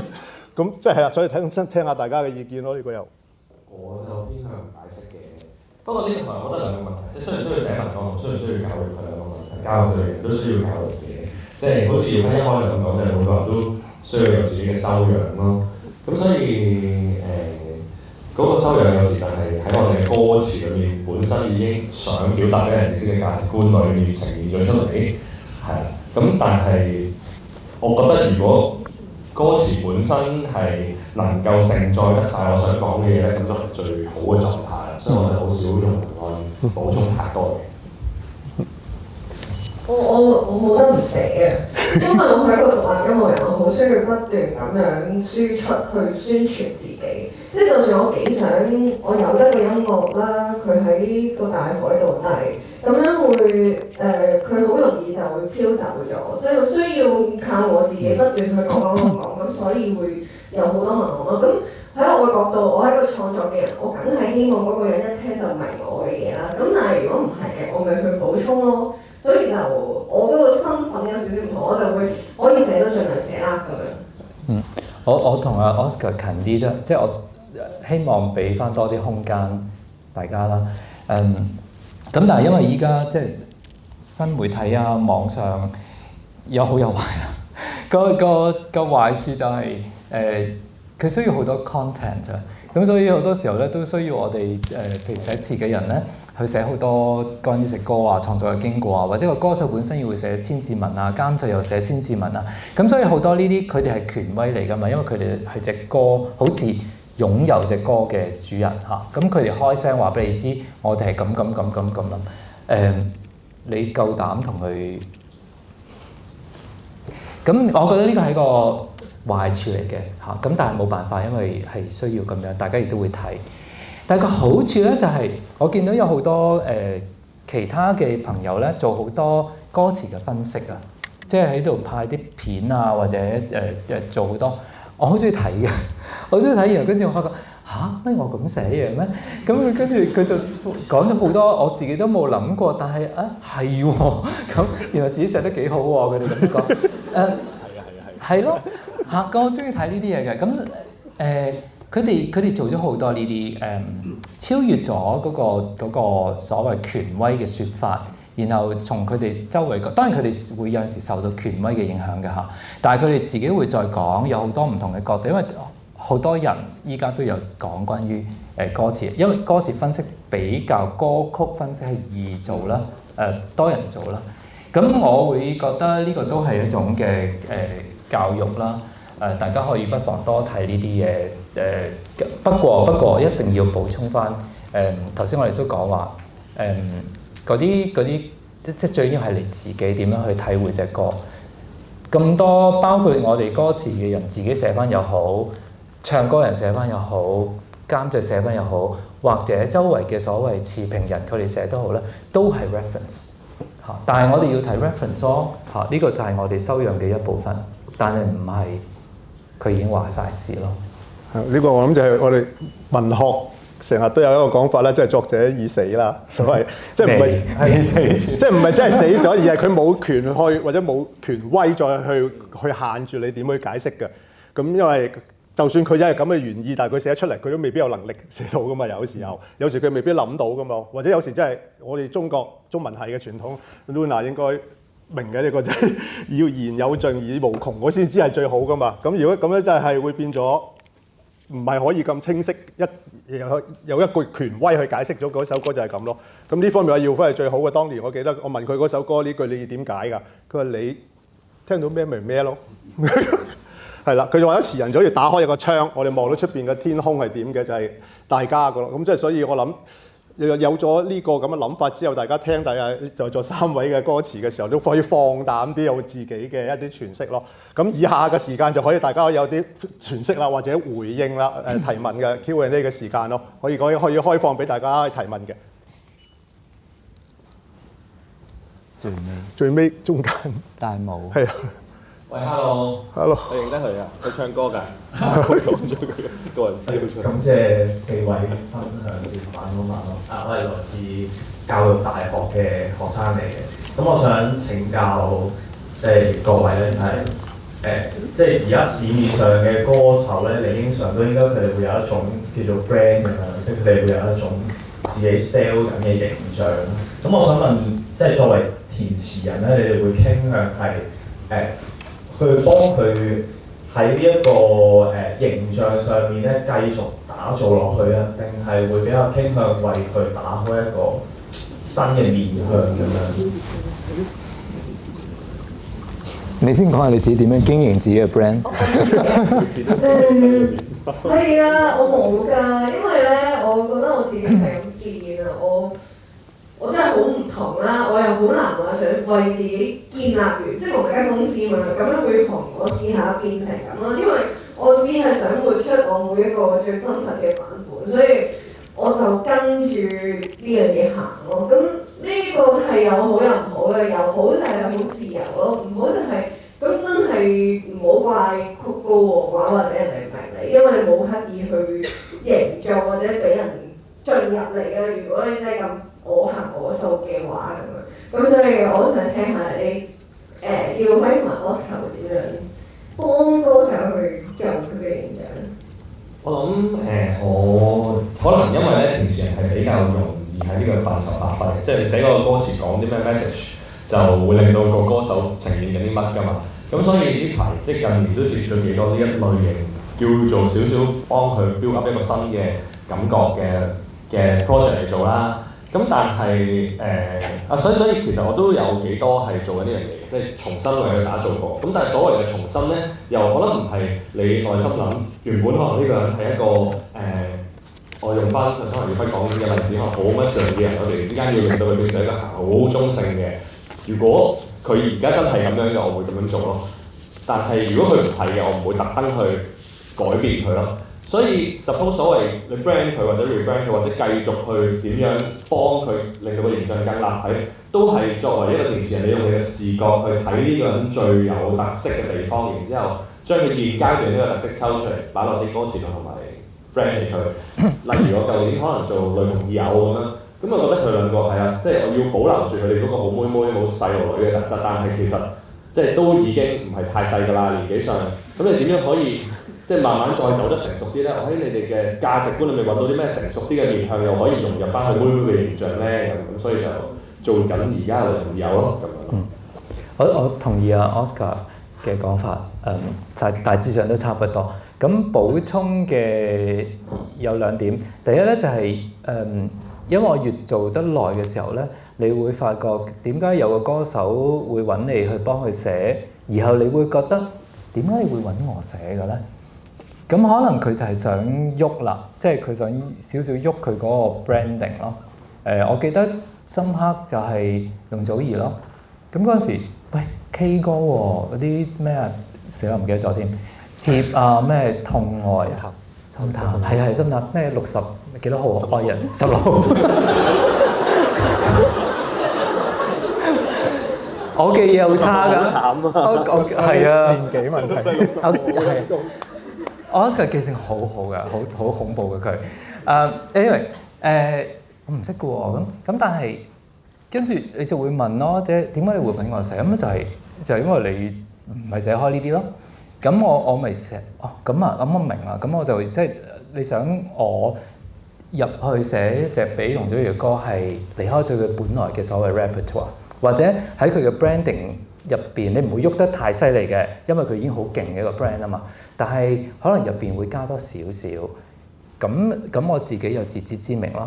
因此帶到去嘅第二點咧，就係其實我哋作為幕後啦，寫歌詞嘅人咧，其實越嚟越需要 brand 我哋自己，而我哋亦都會好自覺又好，不自覺都好，即係自 brand 又好，或者被 brand 都好啦。你已經開始有一樣嘢㗎啦，有一陣除啦嚇，或者咁你要有陣除俾人哋聞到，然後咁佢哋會埋嚟咯。咁我覺得依家我哋越嚟越需要識得咁樣去打造自己啊！就算我哋唔係藝人，因為個世界其實普遍嚟講都已經係咁。譬如你可能近嚟，我覺得對我嚟講啦，係咁有啲形象好鮮明嘅 project 啦，譬如同泳兒嘅合作啦，由呢個溝渠暢泳到葉落冰川、京基海，跟住再 Bloody project 啦，咁即係呢啲係咪會有係會仲幫歌手 brand 其中一個，又可以帶到自己嘅一個風格出嚟啦？呢個就頭先阿 Oscar 舉個例子咯，即係你有啲會幫佢重新打造嘅，咁但係要嗰位即係個當事人要 carry 到啊，即係正如你頭先所講嚇，咁但係會出現咯，其實好好玩嘅，正如我頭先所講，佢係一種挑戰，一種機會俾你重新去塑造一個角色。咁當然嗰個角色必須要有某一種嘅血肉俾你可以塑造得到咯。咁不過最近換咗無糖可樂啊，又另外一個 branding 咁係可以。想講咩？我想問你高唔高興啫，但係我都係收翻嘅呢個。咁啊，有冇？你今日呢個顏色係可樂嘅顏色係喎。嚇，可以呢度有，可唔可以俾個咪呢位朋友？前邊第二行。新拍。Hello，有陣時我好好奇咧，即係廣東話仲有咩可能性？咁有兩樣嘢，我成日都喺我腦海度諗，你哋啱啱都有輕輕提到嘅。第一樣就係、其實係咪可以有啲唔啱音咧？即係啲字，而且可以幾唔啱音。第二就係我覺得廣東話係好得意嘅，即係同其他語言有啲唔同，就係你普通話或者英文你講同寫都係同一個屬性嘅文字，但係廣東話你可以講得好口語，又可以有書面語嘅字入邊。即係譬如我以前喺 Con U 讀中文都有提中文嘅廣東話好得意啊，你會講尋常啊，但係你講出嚟唔會好突兀咁樣嘅。咁但係會唔會可以有一個狀態寫得到係又唔係好似最市井最口語，又唔係好似大家一寫又會寫到最精緻嘅文字，會唔會可以係有一個中間嘅可能性喺入邊咁樣？即係呢兩樣嘢係我成日都會諗，都想知道大家有冇咩睇法？我覺得我其實唔係好真係掌握到你個問題嘅。不過我即管籠統啲回答就係，我覺得我哋我覺得粵語香港嘅粵語流行曲咁耐咧，我真係衷心咁講，我覺得自歌詞嚇，我先因為呢個我比較熟悉啲，出咗咁耐咁多，我覺得我哋真係用咗好多種方法去使用粵語，無論係古雅啲嘅，即係頭先佢講句咩話？飲少多珍重嗰句。仇漢殘紅亂舞。或者頭先我講啊潘源良，或者頭先人生匆匆乜事，去到我哋依家咁，其實每一個詞人都按照住佢自己嘅訓練，按照住佢自己嘅性情，按照住行業嘅要求，係交咗好多好唔同嘅粵語作品出嚟，而不斷都已經係更新緊我哋對於粵語歌可以點樣做嘅一啲形象，唔係每一隻都會嚇，但係按住，我哋就去到依家2025年，我覺得我咁講，我哋依家喺2025年寫歌詞嘅人係唔敢怠慢啊，係冇得怠慢，因為太勁啦之前啲人，咁所以我只可以回答你個問題就係，其實我哋每一個人都真係用盡我哋睇下，我哋點樣可以將呢個粵語咧整得去最勁咁樣揼出嚟。我只可以咁講。因為我覺得我哋講都追唔上語言變化嘅步伐咯，即係有時候嗰個語言變化嘅速度仲快過冇我寫啦，即係我真係學習到嘅速度都差好遠，即係我都而家跟唔上 Gen Z 嘅説話，我都講明白，佢好會感覺。至於你話嗰個啱唔啱音嘅問題，我覺得粵語好難啱音。粵語好難唔啱音，係咪因為佢會有嗰個嘅情況？即係譬如你英文你講唱 water 同 water 都係 water，一個係水，但係我中文有水定衰就已經係一個係水，一個係衰人嗰個衰。即係狗嗰啲你唔可以亂寫啊嘛。七都係，七都係頭先佢話，係啊。但係翻我記得你嘅前半句，我啱唔啱音我自己嚟講咧就係自己覺得順唔順咯嚇，聽起上嚟覺得，但係當然有陣時唔係我自己決定嘅，係個歌手佢覺得我唔得喎，咁即係頭先Oscar 講話即係少爺尖佢咁唱係得嘅喎，但係另一個歌手唱未必得，有時係監製。唔同嘅監製都有唔同嘅尺度，有啲所謂嚴啲，有啲就唔係咁順耳咁。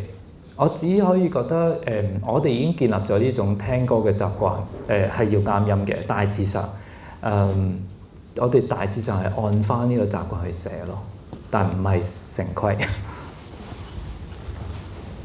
我都講下，同埋嗰個啱唔啱音咧，我有一次開過一次。揾一次嘅填詞嗰陣咧，我都覺得好難解釋俾你嘅受眾聽。譬如，原來我對上一次寫歌詞咧係有個妒忌啦，咁唱出係妒忌，咁係唔啱音嘅其實，但係我諗唔到其他，但係佢唔 exactly 唔啱音啊，即係你唱出嚟你係明佢嘅意思嘅，但係如果每一隻都要咁 exactly 咁斟酌咧，我好難寫落到好多意思咯。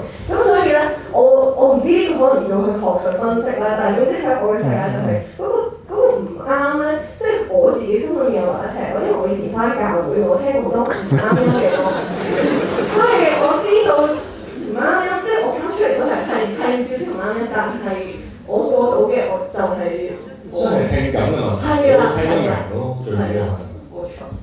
我都講少少先俾下一個朋友，因為我回答翻就有朋友有問題，大家可冇留意到？其實粵語流行曲我成日上堂都有會提到，粵語流行歌詞好特別嘅一樣嘢嚟嘅。其實大部分嘅粵語流行歌詞都唔係用廣東話寫嘅，係用廣東話唱出嚟嘅，咁都係書面語嚟嘅。咁當然亦都去到譬如霑叔啊、黃霑啊、鄭國江佢哋嗰個年代，就佢哋都刻意係有啲佢叫三及底啦，即係所謂文言啲嘅白話嘅，同埋一啲口語嘅。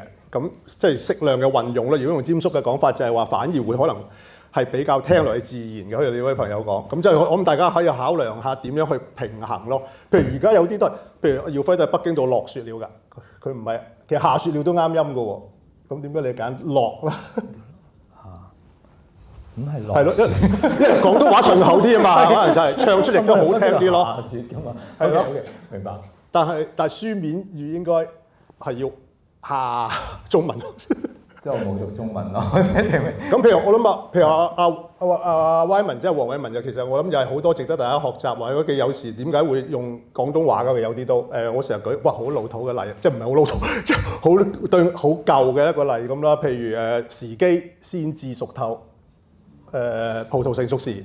咁都係先至都係廣東話嚟㗎，但係佢之前一路都好文雅㗎。但係對我嚟講，我完全唔覺得突兀啦，同埋真係好聽啲喎。我又唔係好識解釋嘅，真係呢個要揾啲識音樂嘅人可能去解釋下。如果譬如時機方會熟透，其實係啱音㗎，但係唱出嚟係冇咁好聽咯，好似。但係就書面語啲嘅喎，亦都。咁所以我諗大家填詞嘅都可能可以考量下阿耀輝所講啦，點樣用一個最靚嘅方法。因為霑叔有時講過。當然最極端梗係好咧，就唔係比較好嘅，即係話用實全用廣東話寫啦。咁但係佢話出嚟嘅反應好差啊嘛，佢自己試過。咁就係有呢個現實嘅一個問題啦，即係點樣去平衡各方面嘅考量咯。咁啱啱唔好意思，有位朋友有冇咪？呢度係呢度，哎呀嗰度都有。唔好意思睇你唔到啊，係下一位。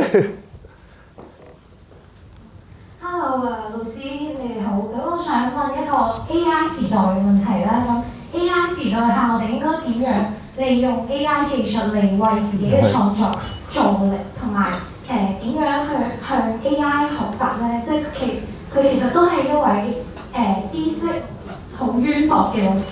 咁點樣可以利用 AI 嚟賦能，即係有自己書面語同口語都歌詞都可以進步，好似寫到許冠傑嗰啲歌咁，即係好似而家好少見許冠傑式歌，咁係因為其實可能大家對嗰個年代已經好唔熟悉，咁我哋可唔可以利用 AI 嚟為我哋叫潮流再現咧？係我知啊，耀輝曾經用 AI 模仿自己嘅風格寫首歌。咩叫用 AI 令到潮流再現？意思係嗌 AI 一班機械人出嚟搞。好，會唔會你話而家嘅填詞人已經冇能力寫到許冠傑嘅？即係合作。好。係，即係好似自己冇靈感嘅時候，可以去問下 AI，呢度棘住，係冇錯。破呢一個位咧，咁可能會好似你哋啱啱講合作，咁同人合作又係同 AI 可唔可以實現咧？其實就係 chatbot。咁你有冇試過？我有，但係可能我能力不足啊，即係。定係佢啊？我覺得佢哋嘅技術而家都幾成熟啦，即係 ChatGPT 4O 都寫得比我好。啲詩啲時候就唔係用到寫歌。但係你試過嘅喎，即係佢有個實驗嘅。我參加過一個即係 art project 嚟嘅，咁佢揾咗唔同嘅藝術家同 AI 合作，我就係用填詞啦。我只可以用粵語去講咧，因為我哋有啱音。嗰個啱音咧係幾難到呢個 AI 嘅。所以頭先你講我覺得你話佢係老師啊，我覺得佢似一個助手多啲咯嚇。咁然後喺我當時嘅情況就係，我哋仲要特登咧將我好多嘅歌詞 fit 咗落去，俾嗰個即係喺本來嘅 AI 上面咧，即係呢一位朋友咧，佢叫自己做周慈創啊。我叫佢幫自己改名，因為成日都 robot， 即係有個 chatbot 點樣好古怪。我話你可唔可以幫自己起個名咧？嗱，佢係有文有路嘅，就因為師承於我啊嘛，咁就叫自己姓周。歌詞個詞，創作個創。咁你話嗱，你一方面咧，你覺得你又服佢有啲紋路，但係另一方面你又覺得哇，呢個人嘅創意都真係好有限啦。咁但係佢跟住我就再俾晒我唔係俾晒，即係一大部分我自己揀咗，覺得認為有周耀輝風格嘅歌詞強烈啲，又不斷嘅寫我改哇呢個周耀輝唔會咁寫嘅，周耀輝會咁寫，不斷教佢。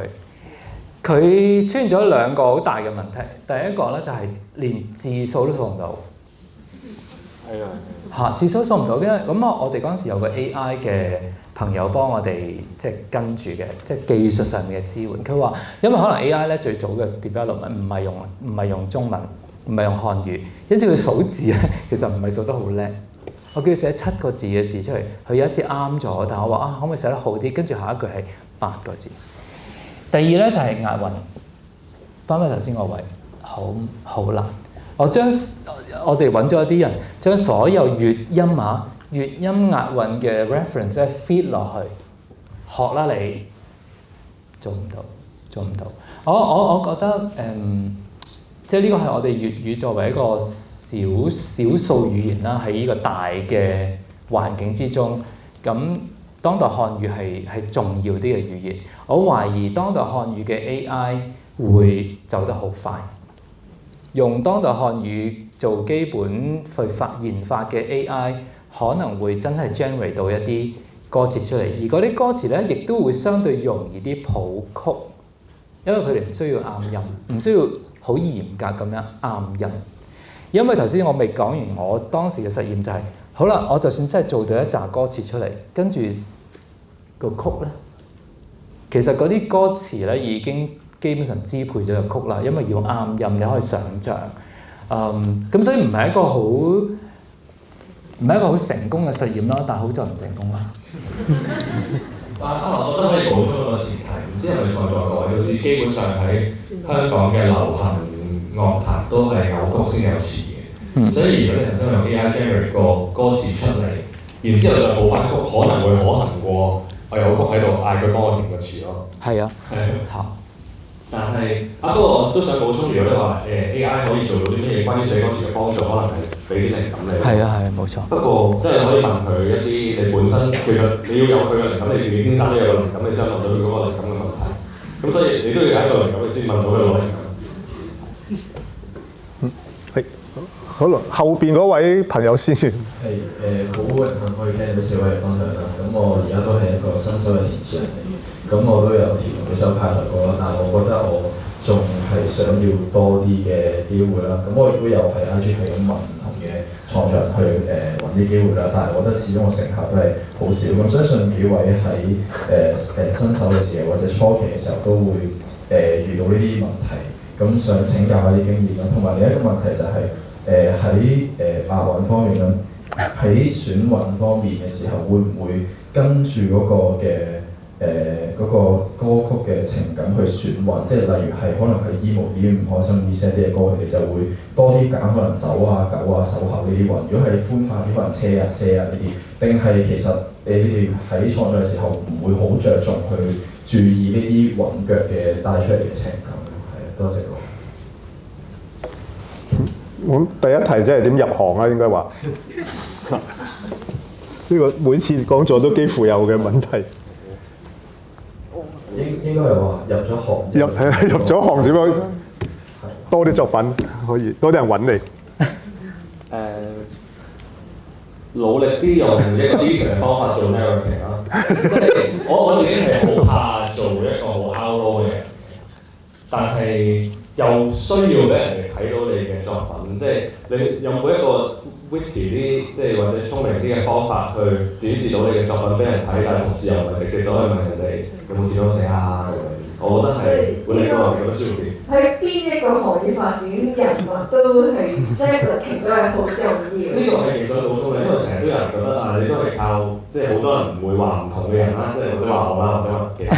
你都係靠人事關係嘅啫，或者都係靠一樣嘅啫。但係其實呢一樣嘢係一個能係你嘅燒嚟嘅。但係當然你本身嗰個能力要合理咯。如果唔係再多嘅 narrative 都人哋只會覺得你呢係人脈啦嚇，即係頭先我話我入行啦，所謂就因為我識黃耀明，然後跟住問佢可唔可以俾我試帶另一排當時嚇。咁但係頭先你個問題好得意咯，即係所謂叫入咗行之後點樣？我覺得其中有一樣嘢都翻返頭先我第一個問題，就係你有冇一個好獨特嘅嘢，令人會記得你，會要揾翻你咧？咁多人寫緊歌詞，我點解要揾翻你咧？咁呢個可能你要問自己，除咗係即係點樣去 market 自己啊人脈之外，就係你自己本身嚇，有冇啲嘢係會令人一定要翻嚟揾你嘅咧？咁第二咧就再耐少少啦，即係呢個大家可以問下 Oscar， 就係當你我懷疑啊，當你比較已經揾到 job 嘅時候咧，再出現咗一個新嘅難關，就係好多人揾你，你點樣可以駕馭到咁多人揾你，又仍然唔會甩啊，仍然你嘅精神健康會比較好啊，食得瞓得啊咁樣，你精神健康好唔好？OK， 還好，但係因為我覺得比起我嘅前輩們咧，我嘅作品數量唔係真係咁多嘅。我嗰陣時咧成日做專訪咧，啲記者朋友都會問我：你寫咁多歌詞，點解有咁多靈感啊？咁然後我就睇下，原來一年大概40幾首、50首喎。即係我睇翻。咁就唔多啦。係我睇翻兩位偉人，係咯，你200幾首一年喎。但係咁係唔健康㗎。我仲有一份正職㗎。係啊，咁。係咯，所以精神上最健康嗰個，頭先你講冇，我覺得即係唔健康㗎。即係如果你有兩個詞人每年寫200幾首，係第一，即係對個樂壇本身，我自己認為唔係好健康，對佢自己我都好擔心。咁因為我自己嘅軌跡唔一樣，因此我開始寫歌詞，跟住好快就離開咗香港啦。我其實有長嘅一段時間係幾乎冇得寫，我去咗荷蘭。咁你話？講緊90年代喎，邊個咁得閒去揾你啊？荷蘭要 DHL 啲嘢過去，跟住打 IDD 啊，咩叫 IDD 啊？你唔知啦嚇，即係總之好貴啦，係嘛嚇？總之好貴啦，咁所以點解我翻去即係嗰個去翻你嗰個？但係當時仲有啲人佢覺得係要揾嘅嚇，咁。一就係因為人情啦嚇，因為呢個朋友幫下佢啦，咁慘佢去到嗰度冇收入噶咯喎，冇。第二就係佢耀輝寫一啲嘢係要揾翻耀輝寫嘅咁我覺得即係但係我冇經過話突然之間入行跟住成功其實我好快係有即係所謂 hit 歌嘅，但係我冇好快。當時嘅個樂壇嘅生態都唔係咁。好慢啊！我可以即係好慢先至開始寫翻多啲。因此有陣時覺得即係依家新一代即係Oscar 佢哋我會好好奇啊！或者點樣去承受突然之間咁多嘅工作量咯？我諗第二個問題係揾嘅問題我諗，但係頭先即係話都講咗少少，因為時間關係唔好意思，我諗因為我見到兩隻手嘅起碼。咁可唔可以或者兩位一齊簡短啲講埋再請3位詞人一齊一次過回答咯，因為時間已經差唔多到。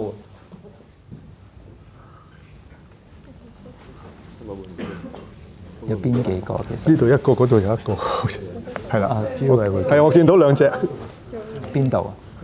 嗰兩個。小朋友都想問下。哦，好。14歲。係啊，俾埋係一定要俾14歲發言嘅。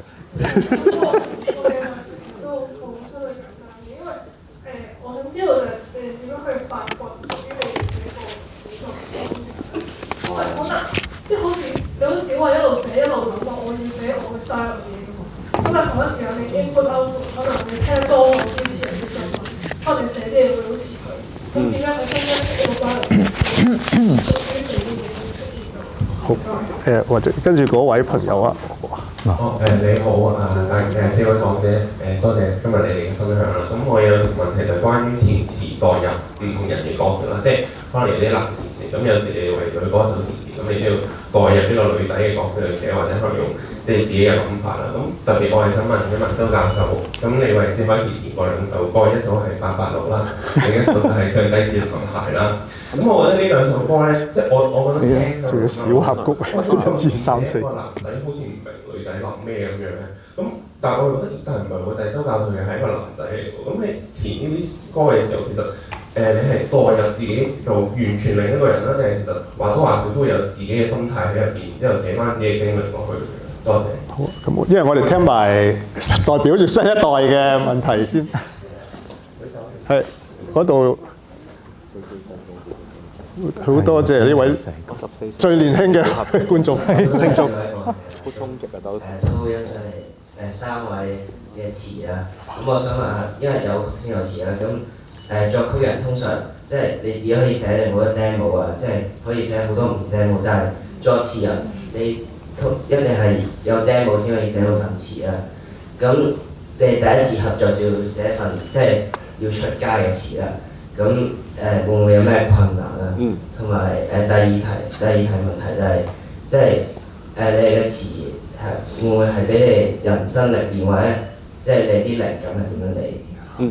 好，我諗好簡單，就一個講風格㗎啦，一個係講一個點樣代入啦，另外一個靈感點嚟啦，同埋寫 demo。我諗第三位可能可以就住隨便，你覺得邊個可以回答咯？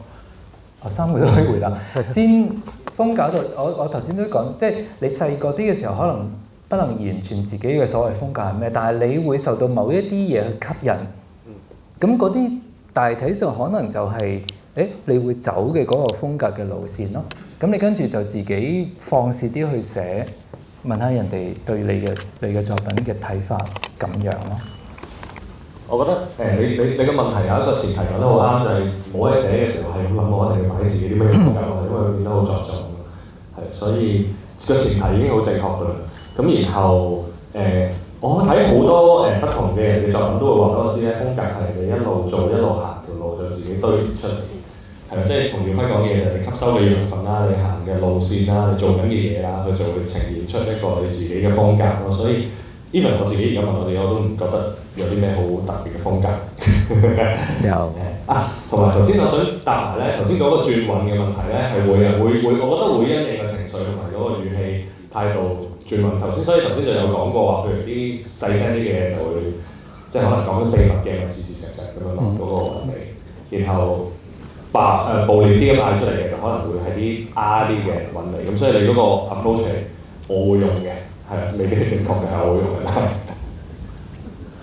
我都好同意風格係後設嘅，即係我哋做創作嘅時候冇得決定自己係啲咩風格，可能係有咗20個、30個作品，但係有啲都定義唔到你嘅，係有啲咪比較鮮明啲嘅，啲人開始會將你歸類標籤或者幫你安一個風格，所以我覺得如果想創作係唔需要太抗傷呢樣嘢嘅，只需要勇敢地寫，因為寫出嚟都原來真係要係好有勇氣嘅咁啦。咁然之後咧，點樣代入人咧？我覺得係好需要想像力啦，因為我自問我真係一個好抒發意見嘅創作型嚟嘅。當我要幫人去寫一啲譬如暗戀啊，我已經喺穩定關係，我點寫暗戀啊？我要翻去，我要時光倒流嘅，或者睇下啲其他戲啊、睇書啊去閱讀啦咁樣咯。然之後頭先同學問嗰個 demo 嘅問題咧，我覺得呢個可能就係填詞，好想進入填詞嘅人嘅一啲小困境啦，就係我好想填，但係可能我只可以去改市面上嘅歌詞啊，又或者英文嘅歌詞啊。咁但係如果真係好想填，我覺得都可以喺呢啲方向度試咗改歌詞啊，或者係填咗啲外語歌，填啲廣東話歌詞咁樣。因為的確係嘅，如果真係好想嘅就學埋作曲咯。咁耀輝係點回應嗰位朋友？咁你我想話，你又知我冇咩點樣同男仔拍拖。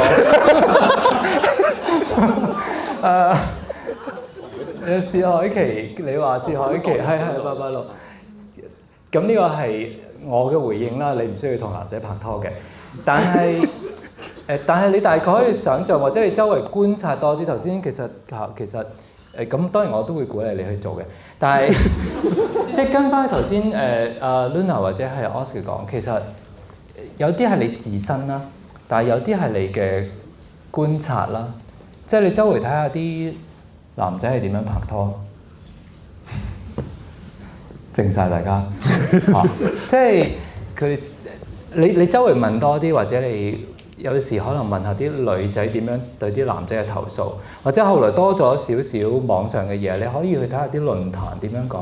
即係好多我哋叫做自身經驗啦。第二，依家多咗好容易啲做嘅就係資料搜集。咁你資料搜集包括即係旁邊周圍啲人嘅感情世界啊，你屋企爸爸媽媽點樣相處啊？都係一啲我哋可以參詳，或者幫我哋再投入嗰個歌手嘅角色之中咯。我會覺得咧，如果講代入咧，頭先咪係咁講，即係我自己啦，就覺得嗰個 empathy 好重要啦。咁但係點樣鍛鍊呢樣嘢，我有少少覺得係喺你觀察嘅過程中，你會思考嗰個人做呢樣嘢背後嘅原因同動機。即係你當佢有一個做呢件事嘅 full picture，你諗好晒，即係好似我寫廣告劇或者我寫其他不同類型嘅劇本咧，會寫一個人嘅人物小傳嘅，即係會寫張 A4 紙係講嗰個人係點之後先開始寫佢嘅對白。可能嗰啲小傳裏面嘅劇情咧，對嗰啲對白係完全冇影響，但係你設計咗嗰個人咯。咁所以你去思考其他人，即係你去同理其他人嘅時候，就有呢一個背景嘅思考咯。我少少補充就係，即係有時我哋嗰個代入咧，唔一定要咁具體，即係女仔就要代入女仔，而係可能我哋睇翻嗰個談戀愛個感情關係之中咧，可能女仔通常會所謂弱勢啲啦，或者譬如話我唔可以採取主動啊，有呢啲嘢。弱勢，咁呢兩個字咧，可能喺我哋喺第二啲場景之中，可能我哋都係個弱勢。咁我可唔可以借呢一個弱勢？可能我亂講，即係可能你運動唔係咁好。咁我喺運動唔係咁好呢個嘅弱勢之中，我可唔可以因此去體諒到一個女仔喺嗰個情場之中嘅弱勢咧？或者得嚇？咁呢啲我哋都可以借去幫自己去體會多啲咯。頭先 demo 嗰個其實都係一樣咯，即係試咯，玩咯。你哋冇嘅咩？你哋冇試下玩填詞㗎？依家係咯。不過我覺得多咗玩之外，依家所以話網上係一個好好嘅地方嚟㗎，有好多唔好啊。再講譬如你可以揾到一啲志同道合嘅人，有啲人頭先都有講啦，作咗曲，但唔知揾邊個去寫歌詞，或者你可以揾到一啲你嘅拍檔，或者你夠膽嘅話，你放你嘅歌詞上去網上面俾人哋去品評，都係你一種學習咯。我覺得。我有個少少實際間教嘅提議，就係咧，因為有好多人即係間唔中可能會上一啲填詞 workshop，然後就問點樣可以點樣可以學到。就係唔好去上填詞 workshop 作歌人嘅 workshop 咁樣，去認識最作歌人。哇！你好大膽喎，我叫人哋開上，但亦都去記上，冇錯。workshop 上你會認識到一批作歌人，但係你其實乜都唔識嘅啫。參加多啲我哋啲活動咯，Hong Kong U 搞嘅，尤其是佢哋就嚟會有個 writing camp 定係咪啊？係啦即係會有啲創作，咁你人脈咯，其實都係。咁呢度頭先聽到呢位同學啦，佢好中意寫歌詞嘅咁要靠你啦一個我6代同學寫，見到你出道可能係7啊，係啊7啊，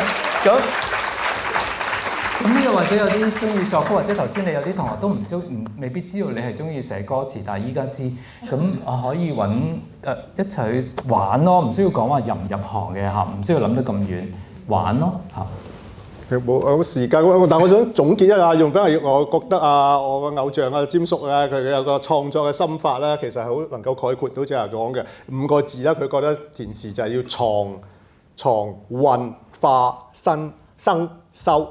藏即係觀察啦，收埋喺自己度啦。混啦，即係點樣將佢消化啦、混雜啦。生就梗係生出嚟啦。生藏混化消化咗先，跟住生出嚟啦，最後就修改啦。咁即係我諗，其實呢個心訣大家都可能可以去參考一下嘅。其實正話幾位都係講到呢幾方面嘅嘢咯。咁因為時間關係唔好意思，因為已經超咗少少時啊。咁我要將個時間交翻俾主辦方嘅。咁我開始嘅時候都唔記得多謝呢個我哋港大 Cedars 去主辦呢個堅持呢個活動。